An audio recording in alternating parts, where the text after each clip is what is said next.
नमस्कार दोस्तों, मैं जितेंद्र नागर फिर से लेकर लौटा हूँ आपके लिए 12th क्लास की पॉलिटिकल साइंस। जी हाँ, और उसमें अब हम अपने सेकंड चैप्टर को आगे बढ़ाते हैं।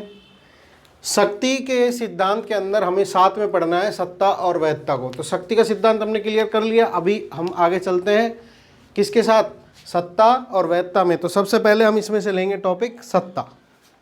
पहला टॉपिक होगा हमारा सत्ता। देखिए, इसके बारे में आप सभी ने सुना होगा, सत्ता चाहिए, सत्ता किसकी है, सरकार, सत्ता, इनको सभी को एक जैसा समझा जाता है, लेकिन इनमें कुछ फ़र्क है। देखिए, आपको सबसे पहले ये समझना होगा कि सत्ता है क्या। क्या है सत्ता? सरकार तो बहुत सारी होती है, लेकिन सत्ता और सरकार क्या? देखिए, सत्ता और सरकार, सरकार और सत्ता में जो मेन फ़र्क है उसको हम निकाल सकते हैं कहाँ से? वैधता से।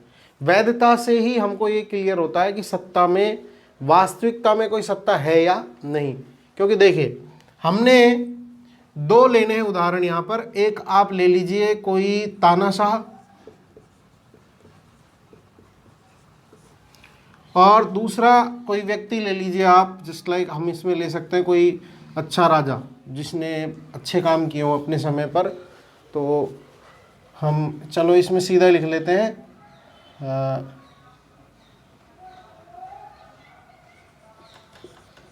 सेवा भावी राजा। एक ऐसा राजा जिसके अंदर जनता की सेवा करने की भावना हो। देखिए, क्या इन दोनों के ही अंदर शक्ति नहीं है? देखो, शक्ति,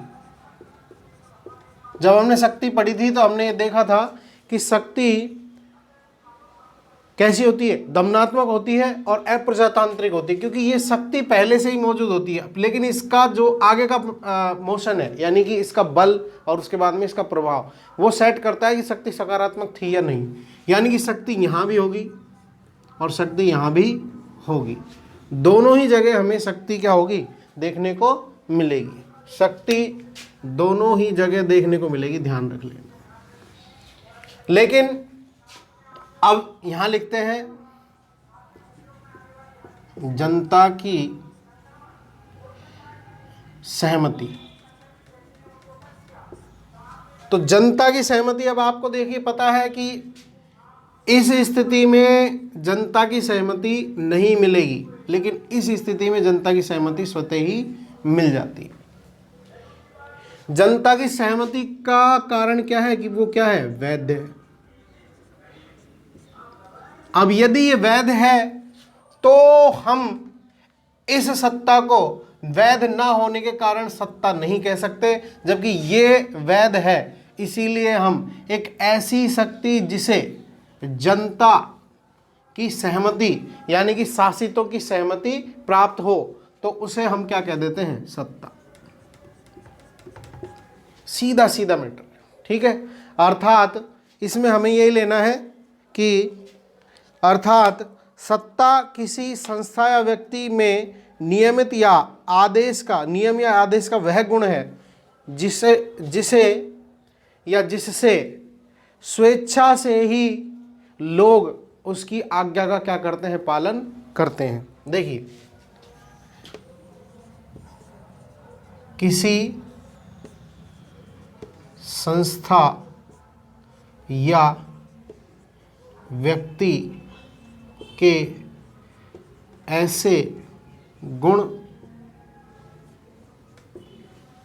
जिसके कारण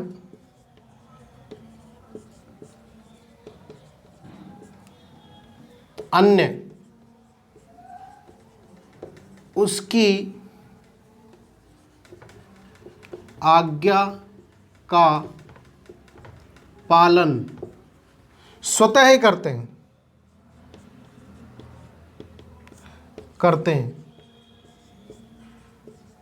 क्या कहलाती है? सत्ता कहलाती है। यानी कि ये शक्ति होती है, लेकिन वो शक्ति जो क्या हो? वैध हो, जो शक्ति वैधता प्राप्त कर लेती। देखिए, जब आपके द्वारा दिया गया कोई आदेश आपके अधीनस्थों को सुकून देगा, उन्हें अच्छा लगेगा, या उन्हें भविष्य में एक अच्छा प्रभाव देने के लिए क्या करता है, घोषणा करता है, या उनको पता होता है कि हमें इसका क्या मिलेगा और वो उसे सकारात्मक रूप से लेते हैं, तो वहाँ आपको फोर्स करने की ज़रूरत नहीं पड़ेगी। वो स्वतः ही उस चीज़ को क्या कर लेंगे, ग्रहण कर लेंगे, मानेंगे।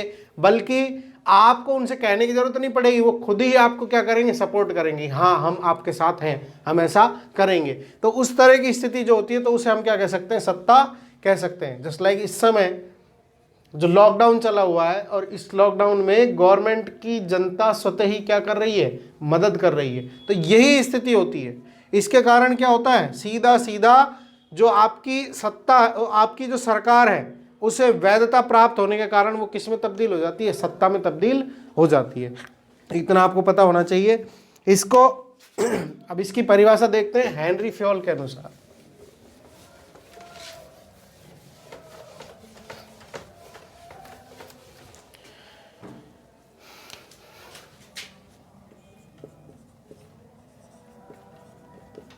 परिभाषा देखिए, हेनरी फ्योल। हेनरी फ्योल ने इसकी परिभाषा दी है और परिभाषा दी है कि सत्ता आदेश देने का अधिकार और पालन कराने की शक्ति है। सत्ता आदेश देने का अधिकार और पालन कराने की शक्ति है। देखिए यहां पर ये दोनों थोड़ा विरोधाभास है। देखो, सत्ता यदि आदेश देती है तो वो उसका क्या है, अधिकार, लेकिन पालन कराने की क्या है, शक्ति। यानी कि अधिकार है उसका, उसने आपको आदेश दिया, लेकिन कुछ लोग ऐसे होते हैं जो उस अधिकारों को, उसके अधिकारों को मानने से क्या करते हैं, कतराते हैं। तब उसको क्या करनी पड़ती है, शक्ति भी दिखानी पड़ती है। तो इसमें इसने सकारात्मक और नकारात्मक दोनों ही प्रकार की भूमिका को बता दिया। तो हेनरी फ्योल के अनुसार क्या है, हेनरी फ्योल के अनुसार सत्ता वह है जिसके अंदर आदेश देने का अधिकार और उसे पालन कराने की शक्ति दोनों क्या हो, निहित हो। उसे ही हम क्या कहेंगे, सत्ता कहेंगे। इसके बाद आता है आपका सत्ता पालन के आधार। देखिए, किसी भी व्यक्ति को यदि सत्ता का पालन करवाना हो तो एक तो होता है करवाना और एक होता है करना। अभी मैंने आपसे कहा कि सत्ता वह है जहां पर अपने आप स्वतः ही क्या किया जाए, पालन किया जाए। तो पालन के कब करेगा व्यक्ति, तो उसके कुछ सिम्टम्स तो होंगे, उसके आधार तो होंगे, आधार बेस होगा उसका। तो देखिए, सत्ता पालन के आधार। देखिए अब सत्ता पालन के आधार। अब इस आधार के अंदर आपको देखना, सबसे पहला आएगा इसमें विश्वास।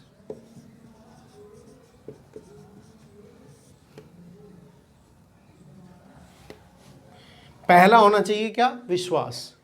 जब तक जनता को यह विश्वास नहीं होगा क्या, कि जो सत्तारूढ़ दल है या सत्तारूढ़ जो व्यक्ति है या जो व्यक्ति वंशानुगत रूप से भी सत्ता कर रहा है, चला रहा है, उसके अंदर हमें देने के लिए कुछ है या नहीं, तो उनके अंदर यदि ये विश्वास आ जाएगा कि हाँ, ये व्यक्ति क्या है, सकारात्मक है और बिल्कुल अच्छे से हमारी क्या करता है, देखभाल करता है, तो ऐसा होने पर उस व्यक्ति के सरकार चलाने में या उस व्यक्ति के आदेशों का पालन करने में जनता स्वतः ही क्या करेगी, उसका साथ देगी। यानी कि शासितों पर सरकार, शासितों पर शासक का ऐसा प्रभाव हो जो उनको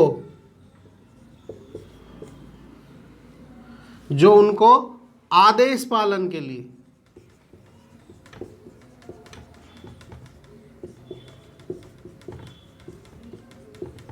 प्रेरित करे। और ये कब हो सकता है? जब उनके पास में क्या हो, उस सत्ता के प्रति उनमें विश्वास हो। तो ये पहला होता है आपका विश्वास। इसके बाद में दूसरा आता है एक रूपता।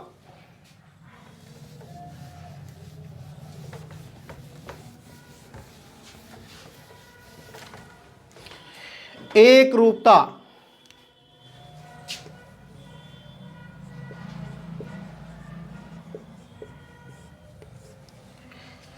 देखिए, एक रूपता में यदि आदेश और विचार में एक रूपता स्वतः ही क्या कर देगी, आपके आदेशों को मनवाने का काम करेगी। देखिए एक रूपता यहां से मतलब क्या, देखो आपके आदेशों में एक रूपता, इसका मतलब क्या है कि हमारे पास में सेना भी होगी, जनता भी होगी और नेता भी होंगे और अन्य भी कई वर्ग होंगे, अन्य वर्ग।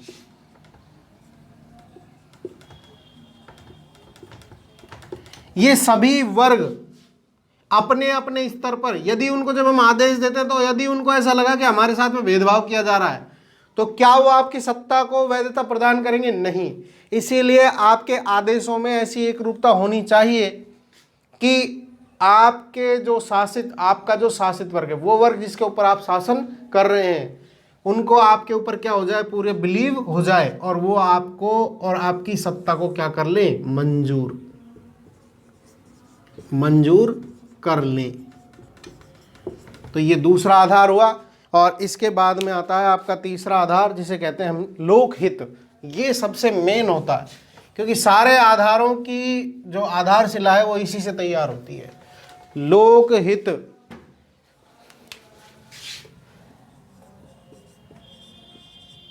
लोकहित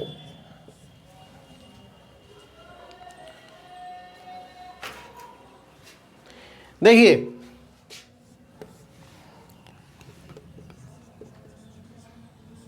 कानून बनाना, पालन कराना। देखिए यहां लिख रखा है बनाना और यहां लिख रखा है कराना, यानी कि यहां ये फोर्स दी होगा थोड़ा सा ना। लेकिन लोकहित के लिए जब सरकार कार्य करेगी तो कानून स्वतः ही बनेंगे, जनता आगे से आग्रह करेगी कि आप ऐसा कीजिए, हम आपके साथ हैं, और पालन भी स्वतः ही करेगी।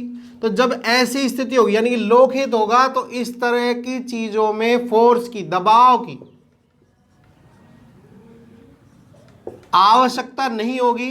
वो काम कैसे होगा, स्वतः होगा। और जब स्वतः होता है तो उसमें क्या मिलती है, वैधता। और जब शक्ति को वैधता प्राप्त होती है या शासन को वैधता प्राप्त होती है, तभी वो क्या बन जाता है, सत्ता बन जाता है। तो ये आपका लोकहित हुआ तीसरा टॉपिक। और अब आता है आपका फोर्थ टॉपिक, दबाव।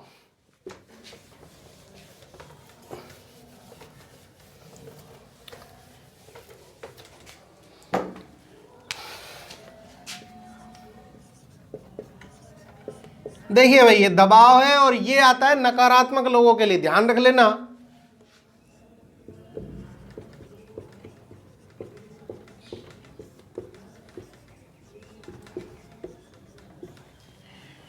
देखिए आपके समाज में या कहीं भी आपके 100% जो लोग हैं, जो जनसंख्या है, वो आपसे 100% तो सहमत होगी नहीं, उनमें से 80% सहमत होंगे, तो 20% क्या होंगे, असहमत। और इन 20% असहमत व्यक्तियों को मनाने के लिए, भाई 80% सहमत है इसका मतलब आप सही हो, 20% असहमत है इसका मतलब आप सही हो, और इन लोगों को आपको इनमें लेके आना चाहिए। तो उस समय आपको किसका काम लेना पड़ता है, दबाव का। तो ऐसे लोग कहते हैं ना, अल्लाह तो भूत बातों से नहीं मानते। तो उस तरह की स्थिति को मनवाने के लिए हमें सत्ता को और अधिक सुदृढ़ बनाने के लिए, सत्ता में किसी प्रकार का विकार ना आए, इसलिए हमें दबाव नामक हथियार का भी यूज करना पड़ता है।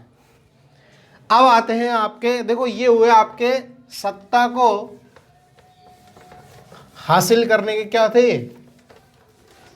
ये थे आपके सत्ता पालन के आधार। अब आते हैं आपके सत्ता के रूप, टाइप्स। सत्ता के रूप, टाइप्स ऑफ अथॉरिटी।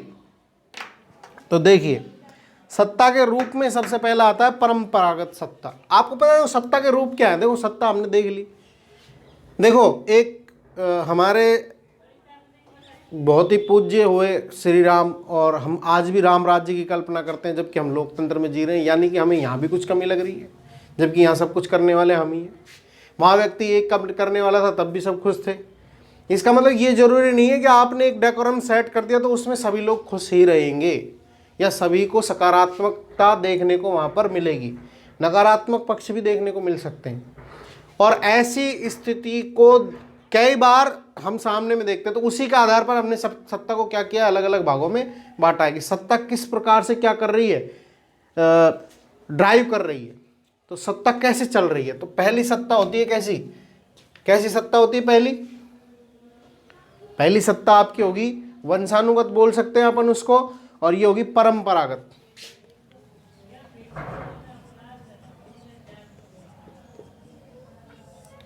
परंपरागत सत्ता। परंपरागत सत्ता से यहां आपका मतलब है कि यह वंशानुगत हस्तांतरित होती है, यानी कि पिता के पुत्र में, उसके बाद में पुत्र से उसके पुत्र में, उसके पुत्र से उसके पुत्र में, इस तरह से। अब पुत्रियों में भी बढ़ सकती है, लेकिन वो इस पर डिपेंड करता है कि मातृ सत्तात्मक परिवार है या समाज है, या पितृ सत्तात्मक। तो दोनों ही स्थितियों में ये क्या करती रहती है, हस्तांतरित होती रहती है। लेकिन इस स्थिति में, यानी कि ये कहाँ है परंपरागत सत्ता, यानी कि इस स्थिति में हमेशा आपके समाज का, समाज या घर, सभी जगह सत्ता देखने को मिलती है, में जो क्या होगा, बड़ा होगा, उसे ही क्या मिलेगी, सत्ता मिलेगी। जैसे हमारे दादाजी की, उसके बाद फिर पिताजी की, या उनसे जो बड़े भाई हैं उनकी, उसके बाद फिर बड़े भैया की, फिर जाके हमारा नंबर आता किसी का। तो इस तरह से ये हस्तांतरित होती है धीरे धीरे, स्टेप बाय स्टेप। तो ये हो गई आपकी कौन सी सत्ता, परंपरागत। उसके बाद आती है दूसरी सत्ता, बड़ी काम की है, ये आसानी से नहीं मिलती भाई, इसको लेना पड़ता है, करिश्माई।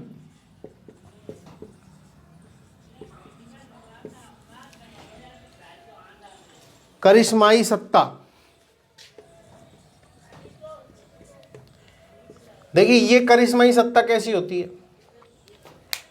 ये व्यक्ति अपने गुणों से अर्जित करता है, गुणों व व्यक्तित्व के आधार पर, गुणों व व्यक्तित्व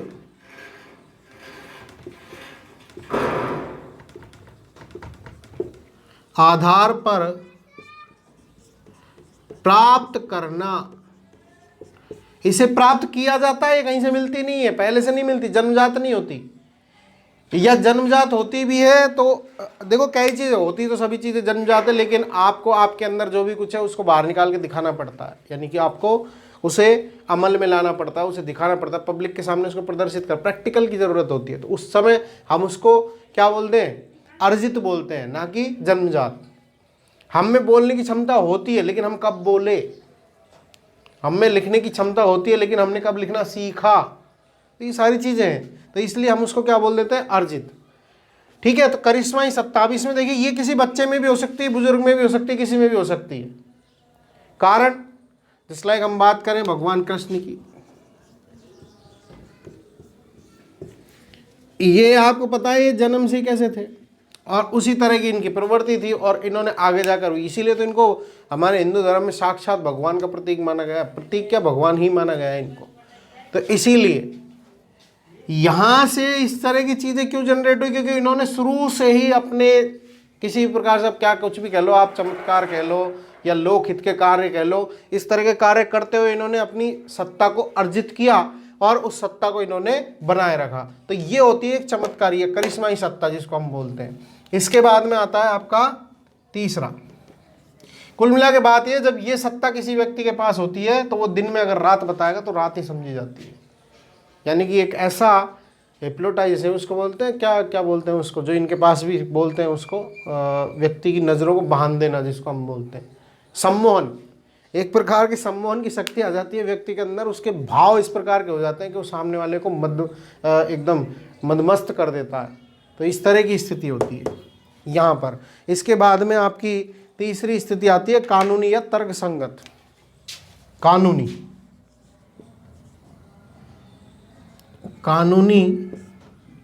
या तर्कसंगत।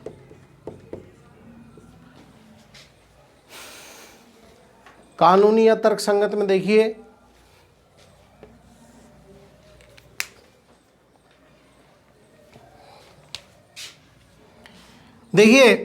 यह जो शक्ति होती है या यह सत्ता जो होती है, यह सत्ता है जो कानूनी या तर्कसंगत सत्ता, यह सत्ता पद में निहित है। ये किसी व्यक्ति में नहीं होती है, ये पद में होती है। जस्ट लाइक आपका पीएम, आपका सीएम या पिताजी, माताजी, और भी बहुत कुछ, कोई कुछ भी हो सकता है। यानी कि जो व्यक्ति इन पदों को धारण करेगा हम उसके सामने उसी प्रकार से क्या हो जाएंगे, नतमस्तक हो जाएंगे। जब इस व्यक्ति के पास में ये पद नहीं था तो हम इससे कोई दिक्कत नहीं था हमने, यानी कि आज कोई और पीएम है, कल कोई और पीएम होगा, आज सीएम कोई और है, कल कोई और होगा। इस तरह की स्थिति जब चेंज होती है तो हम उस व्यक्ति को नहीं पूछते हैं, हम उसके पद को, यानी कहते हैं ना कुर्सी को सलाम है तेरे को नहीं है, इस तरह की बात भी आ जाती है कई बार। तो यहाँ पर यानी कानूनी या तर्कसंगत सत्ता, यह सत्ता पद में निहित होती है, ना कि किसी व्यक्तित्व में। लेकिन एक अच्छी चीज यह है कि असीमित। देखिए अब मैं यहाँ पर आपको एक अलग चीज दिखाना चाहता हूँ, ये ज्यादा जरूरी है आपके लिए।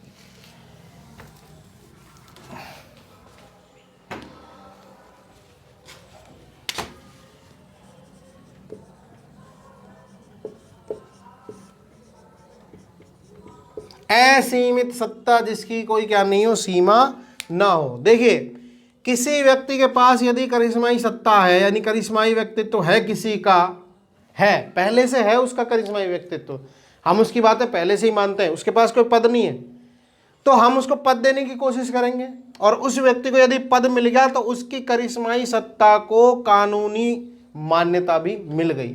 यानी कि अब तो वो बिल्कुल भी गलत नहीं हो, पहले ही गलत नहीं था और अब उसको और ज्यादा क्या मिल गई, वैधता प्राप्त हो गई है, तो वो तो डबल सत्ता हो गई। तो इस तरह की स्थिति को क्या बोलते हैं हम, असीमित सत्ता। यानी कि किसी व्यक्ति का व्यक्तित्व यदि कैसा हो, करिश्माई हो,